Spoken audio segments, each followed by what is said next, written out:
Hello दोस्तों, नमस्कार। Welcome to our channel Exam Point. स्वागत है दोस्तों आप सभी का हमारे यूट्यूब चैनल पे। आज हम पॉलिटी से संबंधित कुछ क्वेश्चन करेंगे जो कि एग्ज़ाम पॉइंट से बहुत इंपॉर्टेंट हैं। तो चलिए शुरू करते हैं। आज का पहला क्वेश्चन, निम्नलिखित में से कौन भारत में अंग्रेजी ईस्ट इंडिया कंपनी के मामले को विनियमित करने का पहला प्रयास था? Option A Pitt's India Act 1784, option B Charter Act 1833, option C Regulating Act 1773, option D Charter Act 1813। तो चलिए दोस्तों बताइए कौन सा ऑप्शन सही है। तो इसमें ऑप्शन सी सही है, रेगुलेटिंग एक्ट 1773। अंग्रेजी ईस्ट इंडिया कंपनी के मामले को विनियमित रेगुलेटिंग एक्ट 1773 के तहत किया गया था, जो कि उस समय first governor general of Bengal का पहला गवर्नर जनरल बनाया गया था, जो कि कौन था बताइए। वो था वारेन हेस्टिंग था। तो चलिए नेक्स्ट क्वेश्चन नंबर 2, सरकारों को एकात्मक और संघीय के रूप में वर्गीकरण का आधार क्या था? ऑप्शन ए विधायिका और कार्यपालिका के बीच संबंध, ऑप्शन बी कार्यकारी और न्यायपालिका के बीच संबंध, ऑप्शन सी केंद्र और राज्य के बीच संबंध, ऑप्शन डी इनमें से कोई नहीं। इसमें ऑप्शन सी सही होगा, केंद्र और राज्य के बीच संबंध। अगर हम संघीय की बात करें तो फेडरल बोले तो ये किस मूल विशेषता में दिया गया था?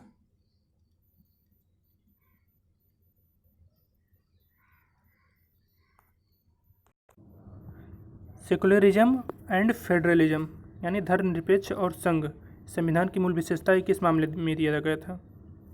ये दिया गया था बुमई मामले में दिया गया था।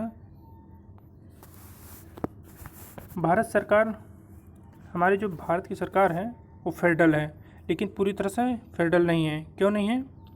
क्योंकि जब सेंट्रल गवर्नमेंट और स्टेट गवर्नमेंट की पावर को कंपेयर किया जाता है तो सेंट्रल गवर्नमेंट है जो उसकी पावर होती है स्टेट गवर्नमेंट के पावर से अधिक होती है। इसलिए हमारा सरकार जो है भारत का, वो पूर्ण रूप से फेडरल यानी संघीय सरकार नहीं है, वो क्वाजी फेडरल है यानी अर्ध संघीय है।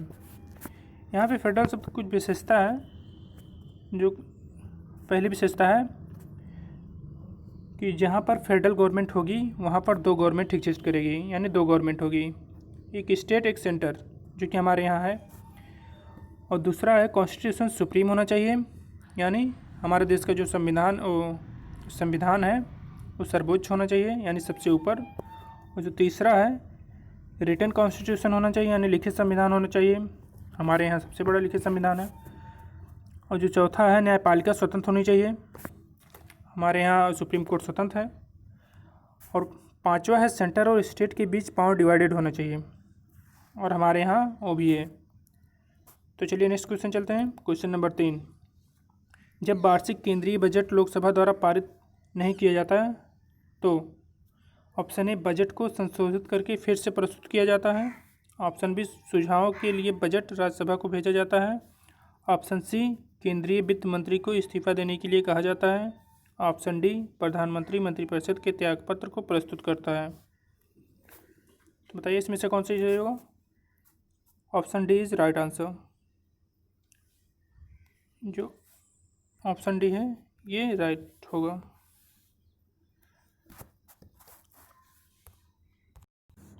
जब पार्लियामेंट में कोई बजट पेश होता है और अब पास नहीं होता तो सरकार गिर जाती है, यानी सरकार को इस्तीफा देना पड़ता है।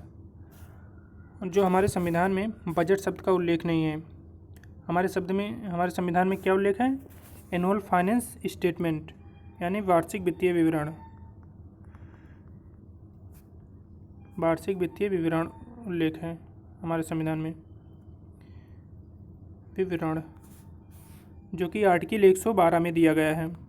आर्टिकल 112 में याद रखना, हमारे संविधान में बजट शब्द का कोई भी उल्लेख नहीं है। तो चलिए नेक्स्ट क्वेश्चन चलते हैं। क्वेश्चन नंबर 4, भारत के संविधान में निम्नलिखित में से कौन एक मौलिक कर्तव्य नहीं है? ऑप्शन ए सार्वजनिक चुनाव में मतदान करने के लिए, ऑप्शन बी वैज्ञानिक स्वभाव का विकास करना, ऑप्शन सी सार्वजनिक संपत्ति की सुरक्षा करना, ऑप्शन डी संविधान का पालन करना और उसके आदर्शों का सम्मान करना। तो इसमें से कौन सा ऑप्शन सही होगा?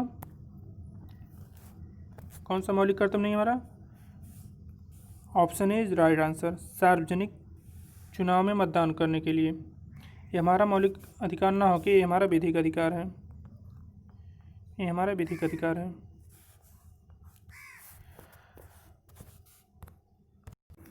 ये जो हमारा मौलिक कर्तव्य है ये हमारे संविधान में बाद में ऐड किया गया, और ये किस समिति द्वारा ऐड किया गया था? स्वर्ण सिंह समिति। इस स्वर्ण सिंह समिति 1942 एक्ट अमेंडमेंट एक्ट के द्वारा 1976 में ऐड किया गया था, और ये पार्ट 4 के ए में है, आर्टिकल 51A। और हमारे संविधान में कुल कितने मौलिक कर्तव्य हैं? अभी हमारे संविधान में कुल 11 मौलिक कर्तव्य हैं। पहले कितने थे? पहले 10 थे। यानी अगर पूछा जाएगा कि हमारे संविधान में, मूल संविधान में मौलिक कर्तव्य की संख्या कितनी थी, तो आपका 10 टिक करिएगा जो भी आपका क्वेश्चन होगा उसमें। और हमारा मौलिक कर्तव्य USSR से लिया गया था, और जो 42वां अमेंडमेंट एक्ट हुआ था 1976 में, इसे हम मिनी कॉन्स्टिट्यूशन कहते हैं, यानी मिनी संविधान। तो चलिए नेक्स्ट क्वेश्चन नंबर 5। भारतीय संविधान के निम्नलिखित प्रावधानों में से कौन जर्मनी के वीमर संविधान से लिया गया है? ऑप्शन ए आपातकालीन और मौलिक अधिकारों पर इसका प्रभाव, ऑप्शन बी समवर्ती सूची, ऑप्शन सी प्रस्तावना, ऑप्शन डी संविधान संशोधन। तो इसमें से कौन सा ऑप्शन सही होगा? इसमें से ऑप्शन ए सही होगा, आपातकालीन और मौलिक अधिकारों पर इसका प्रभाव। ये जर्मनी से लिया गया था, और जर्मनी की जो कॉन्स्टिट्यूशन है उसे वीमर संविधान कहते हैं। जब ये आपातकालीन लगता है तो हमारा आर्टिकल जो 20 मौलिक कर्तव्य है, मौलिक अधिकार है, 20 और 21 अपने आप समाप्त हो जाता है। और जो ये है आपातकालीन प्रभाव जो लिया गया था, आपातकालीन प्रावधान गवर्नमेंट ऑफ इंडिया एक्ट 1935 से लिया गया था। गवर्नमेंट ऑफ इंडिया एक्ट 1935 से लिया गया था, याद रखिएगा आप सब। तो चलिए नेक्स्ट क्वेश्चन चलते हैं। Question number 6। राष्ट्रपति के चुनाव के संबंध में सभी संदेहों और विवादों की जांच कौन करता है? ऑप्शन ए भारत का चुनाव आयोग, ये आयुक्त ना हो कि आयोग होगा, आयोग। ऑप्शन बी महान्यायवादी, option C supreme court, option D high court. कौन सा इसमें से होगा? Option C is right answer, supreme court. Supreme court जितने राष्ट्रपति के चुनाव के संबंध में संदेह या कोई भी विवाद होता है तो उसकी जांच सुप्रीम कोर्ट करता है, क्योंकि हमारा सुप्रीम कोर्ट ही सर्वोच्च है। और राष्ट्रपति का चुनाव किस विधि से होता है? डायरेक्ट या इनडायरेक्ट, यानी प्रत्यक्ष या अप्रत्यक्ष। तो हमारे राष्ट्रपति का चुनाव जो होता है वो इनडायरेक्ट होता है, यानी अप्रत्यक्ष, इनडायरेक्ट। चलिए नेक्स्ट क्वेश्चन चलते हैं। Question number 7। विधायिका की मुख्य जिम्मेदारी क्या है?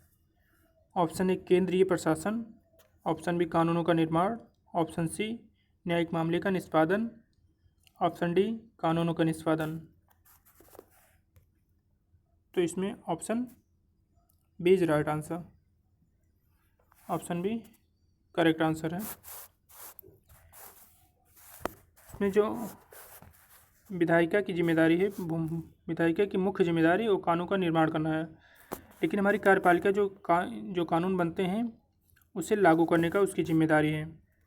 सेंटर में कानून पार्लियामेंट बनाता है, जो सेंटर यानी केंद्र में संसद बनाता है, पार्लियामेंट। और जो स्टेट हमारा होता है, स्टेट में कानून राज्य विधायिका बनाता है, वहाँ की स्टेट लेजिस्लेचर बनाता है। तो चलिए नेक्स्ट क्वेश्चन चलते हैं। Question number 8। संसद में सरकारी विधेयक का अर्थ क्या है? ऑप्शन ए सत्तारूढ़ पार्टी के सदस्य द्वारा प्रस्तुत विधेयक, ऑप्शन बी सरकार द्वारा अनुमोदक विधेयक, ऑप्शन सी केवल प्रधानमंत्री ही विधेयक प्रस्तुत करते हैं, ऑप्शन डी संसद के दोनों सदनों में या तो किसी भी मंत्री द्वारा पेश किए गए विधेयक। ऑप्शन डी इज और right answer.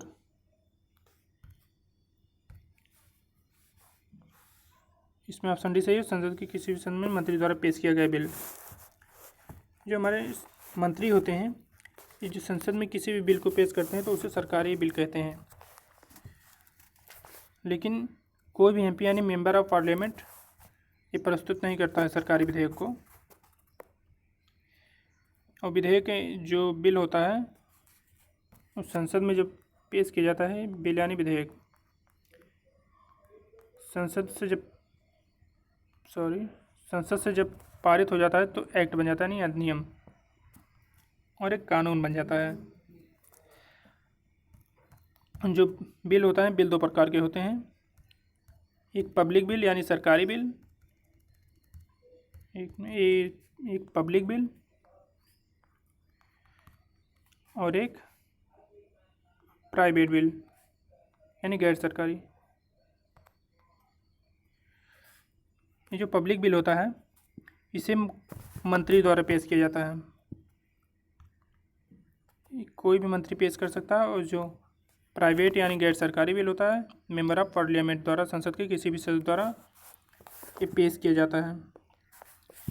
Her minister member of parliament यानी एमपी होता है, लेकिन हर एमपी मिनिस्टर नहीं होगा, ये ध्यान रखिएगा। चलिए नेक्स्ट क्वेश्चन नंबर 9। राष्ट्रपति को राष्ट्रपति पद की शपथ कौन दिलाता है? ऑप्शन ए उपराष्ट्रपति, ऑप्शन बी प्रधानमंत्री, ऑप्शन सी भारत के मुख्य न्यायाधीश, ऑप्शन डी महान्यायवादी। तो कौन सा ऑप्शन से होगा? हमारे जो राष्ट्रपति हैं उनका जो शपथ होता है भारत के मुख्य न्यायाधीश यानी CJI, chief justice of India द्वारा दिया जाता है। और राष्ट्रपति जो हमारे इस शपथ उनका किस आर्टिकल में है? आर्टिकल 60 यानी 60 में है उनकी शपथ की पूरी प्रक्रिया। तो चलिए नेक्स्ट क्वेश्चन चलते हैं। और हाँ, अगर CJI ना रहें तो जो सुप्रीम कोर्ट का सीनियर मोस्ट जज होगा यानी सर्वोच्च वरिष्ठ जो जज होगा वहाँ का, वो हमारे राष्ट्रपति को शपथ दिलाएगा। तो चलिए नेक्स्ट क्वेश्चन चलते हैं। Question number 10। किस संशोधन ने एक व्यक्ति को 2 या 2 से अधिक राज्यों के राज्यपाल के रूप में कार्य करने की अनुमति दी? ऑप्शन ए 6वां संशोधन अधिनियम, ऑप्शन बी 7वां संशोधन अधिनियम, ऑप्शन सी 8वां संशोधन अधिनियम, ऑप्शन डी 9वां संशोधन अधिनियम। कौन सा ऑप्शन सही होगा? ऑप्शन बी सही होगा आपका सही। 7वें संशोधन अधिनियम के तहत हमारे राज्यपाल को 1 या 2 से अधिक राज्यों में कार्य करने की शक्ति प्रदान करता है यानी अधिकार देता है। और एक राष्ट्रपति द्वारा जो उनका वेतन होगा जितने भी स्टेट में होंगे वो डिवाइडेड होगा और उस स्टेट के वित्तीय कोष द्वारा दिया जाएगा उनको वेतन उनको। तो चलिए नेक्स्ट क्वेश्चन चलते हैं। Question number 11। लोकसभा के अध्यक्ष के मत को क्या कहा जाता है? ऑप्शन ए निर्णायक मत, ऑप्शन डी प्रत्यक्ष मत, ऑप्शन सी अप्रत्यक्ष मत, ऑप्शन डी इनमें से कोई नहीं। कौन सा ऑप्शन से होगा? ऑप्शन ए निर्णायक मत। लोकसभा के अध्यक्ष जो होते हैं उनके मत को निर्णायक मत कहा जाता है, यानी जब संसद में 50-50 का मामला आ जाता है, यानी जब निर्णय नहीं हो पाता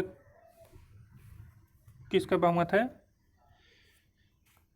कोई बिल पास होता हो या कुछ भी, तो उसमें लोकसभा के अध्यक्ष अपने मत को चाहे इस पार्टी में दें चाहे इस पार्टी में, किसी में भी दें और बहुमत में आ जाएगा।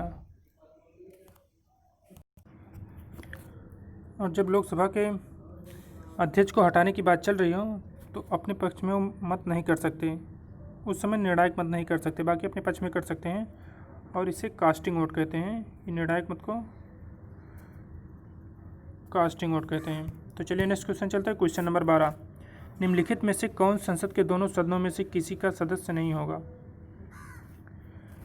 ऑप्शन ए राष्ट्रपति, ऑप्शन बी प्रधानमंत्री, ऑप्शन सी राज्य मंत्री, ऑप्शन डी वित्त मंत्री।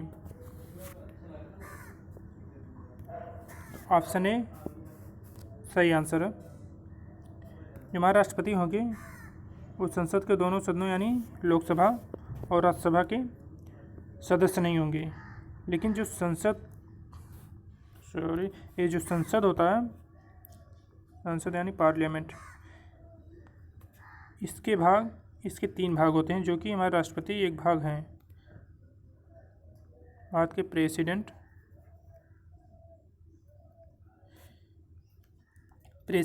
लोकसभा और राज्यसभा होता है। तो पार्लियामेंट हमारे ये जो प्रेसिडेंट होते हैं हमारे संसद के भाग होते हैं, लेकिन संसद के दोनों सदन लोकसभा और राज्यसभा के ये सदस्य नहीं होंगे। ठीक है, इतना ध्यान रखना। तो आगे नेक्स्ट क्वेश्चन चलते हैं। क्वेश्चन नंबर 13, प्रारूप समिति के अध्यक्ष कौन थे? Option A doctor Bhimrao Ambedkar, option B doctor Rajendra Prasad, option C Jawaharlal Nehru, option D Motilal Nehru. इसमें से कौन सा ऑप्शन सही होगा? तो इसमें ऑप्शन ए सही होगा। डॉक्टर भीमराव अम्बेडकर जो है प्रारूप समिति के अध्यक्ष थे और इन्हें फादर ऑफ इंडियन कॉन्स्टिट्यूशन भी कहा जाता है, यानी भारतीय संविधान के पिता।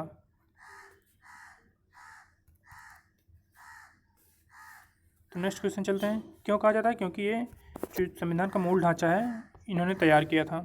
तो चलिए नेक्स्ट क्वेश्चन नंबर 14, भारतीय संविधान में राष्ट्रपति के निष्कासन की विधि किस देश से लिया गया है? Option A USA, option B France, option C Australia, option D Germany. किससे लिया गया है हमारे राष्ट्रपति को निष्कासन, यानी निष्कासन की प्रक्रिया जो कहते हैं वो कहाँ से लिया गया था? वो लिया गया था USA यानी यूनाइटेड स्टेट ऑफ अमेरिका से लिया गया था। और हमारे राष्ट्रपति के जो निष्कासन की प्रक्रिया उसको क्या कहते हैं? महाभियोग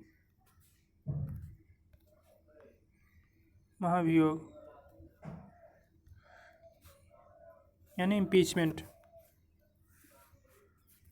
ये आर्टिकल 61 में दिया गया है। आर्टिकल 61 में हमारे राष्ट्रपति को उनके पद से हटाने की प्रक्रिया दिया गया है, महाभियोग ला सकते हैं। और इन प्रधान में ये जो इनकी नियुक्ति है वो कहाँ से लिया गया था? हमारे राष्ट्रपति की नियुक्ति जो है आयरलैंड से लिया गया था, तो चलिए नेक्स्ट क्वेश्चन चलते हैं, जो हमारे आज सीरीज का लास्ट क्वेश्चन होगा। मंत्रिपरिषद का निम्नलिखित में से कौन सा हिस्सा नहीं होता? Option A cabinet, option B संसदीय सचिव, ऑप्शन सी उप मंत्री, ऑप्शन डी राज्य मंत्री। तो इसमें से option B is the right answer. Option B सही होगा।